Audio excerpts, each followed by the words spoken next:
Hey, happy Thursday. It's me, Queen V. We're talking about why you need feedback. We all need feedback.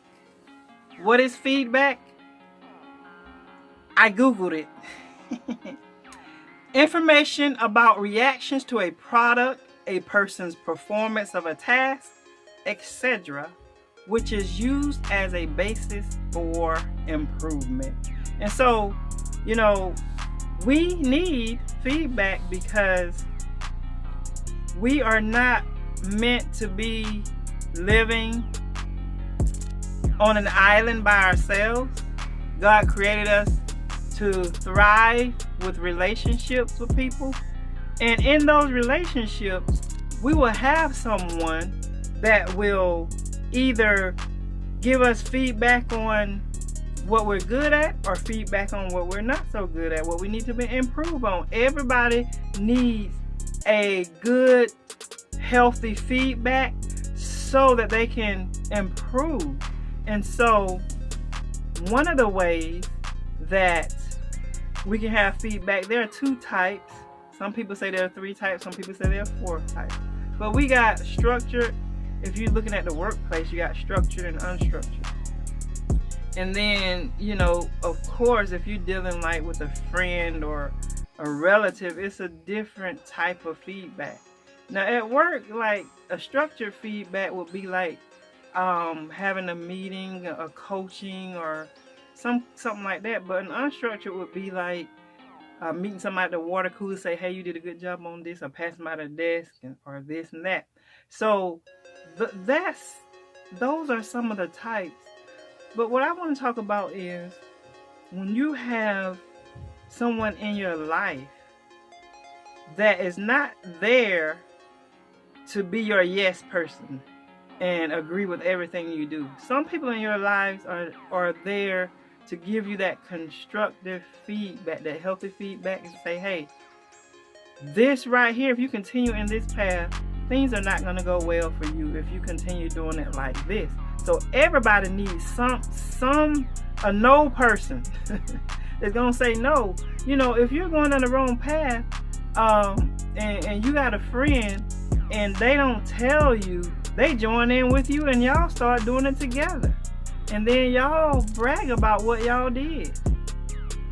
That's not good. So how about you having somebody that will say, hey, what you're doing is not right. This has to change. I see that this might happen if you continue on that path. This may happen. And so we have people.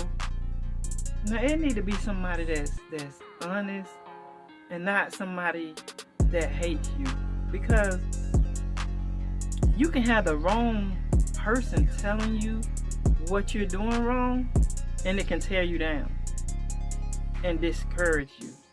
But if you got the right person and they're telling you the truth in love according to Ephesians, then that can help you get on track and help you miss a possible disaster. I hope that makes sense. And so there are some examples of feedback in the Bible. And there's a lot of that in the Bible. It's a lot of it. And you may call it something else. But one of the examples is Moses. Moses would sit around all day, or stand around, and try to counsel all these millions of people. They would always come to him with problems. And when his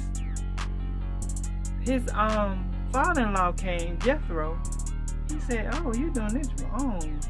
Are you going to kill yourself? You need to delegate people in certain groups, and then if there's a major problem, let them come to you and let all the groups deal with the little stuff. And so Jethro gave Moses feedback. Another example is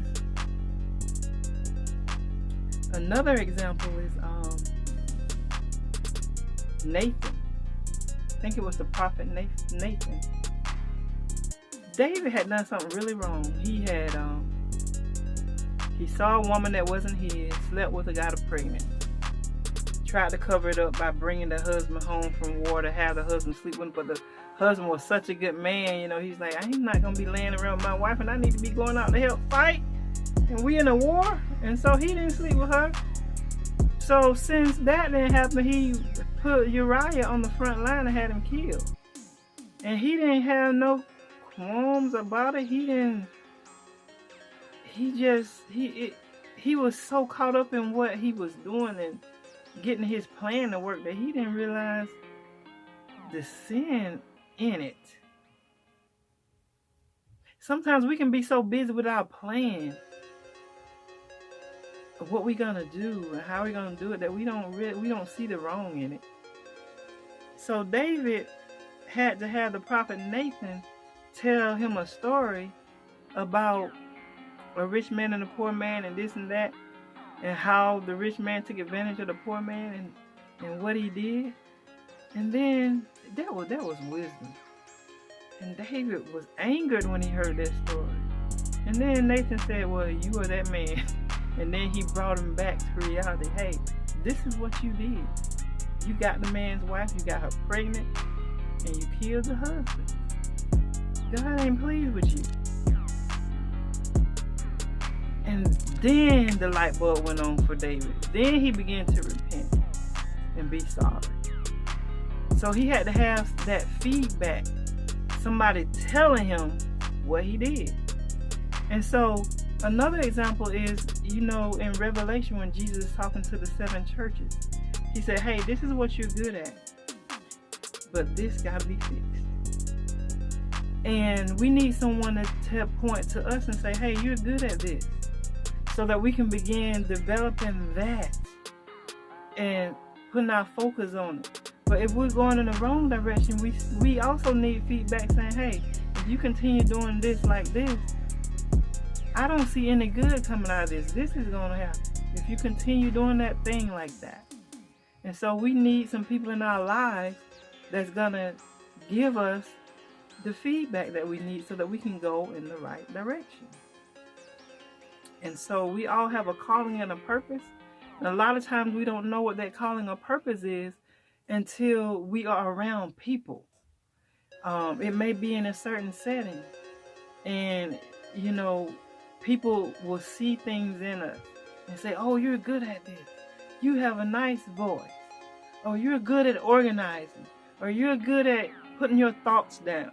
You're good at telling people what to do in a nice way. And organizing and administrating. Then they say, oh, well, yeah. Because sometimes we don't know who we are unless we have somebody point it out or we take some type of test. There are a lot of tests that you can take, that help you to know you, because sometimes we don't know who we are until we get involved with somebody else. We have other people involved.